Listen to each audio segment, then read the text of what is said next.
Said in this election, all eyes are on Pennsylvania to determine the fate of the White House. But Pennsylvanians could see some big changes in our own state politics coming up after November 5th. Last week, we told you about 4 competitive races in the Pennsylvania Senate. Tonight, our Pennsylvania State Capitol correspondent, Kara Jeffers, joins us now to analyze what's going on in the Pennsylvania House. Good evening, Kara.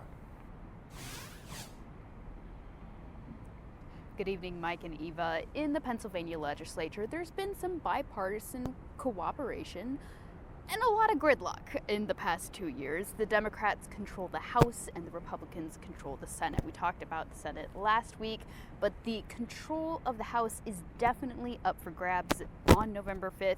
Democrats just have a one-person majority. Here's the races you need to be keeping track of.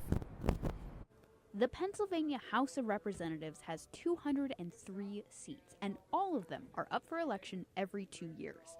For the first time since 2010, Democrats control the House by one person. There's 101 Republicans and 102 Democrats.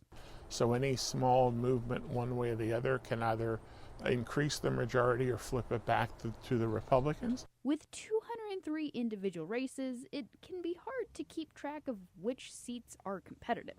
So there's more of them, they break later, so they can be harder to kind of figure out and know what's going to happen with them. Still, there are some characteristics that can signal if a House seat is a hot race. Is the representative newly elected? First-term state reps are the most vulnerable that they will ever be. So the seats that they won and flipped to take the majority are going to be their top-tier protects.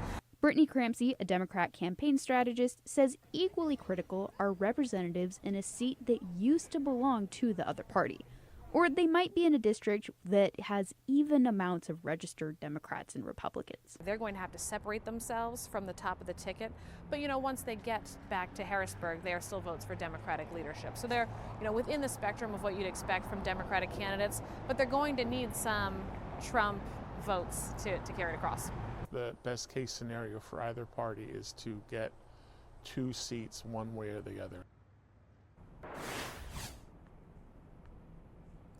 In our area, we don't really have too many competitive House races going on. If you head to erienewsnow.com, there's some really cool resources I'll have to check what does that look like across the state.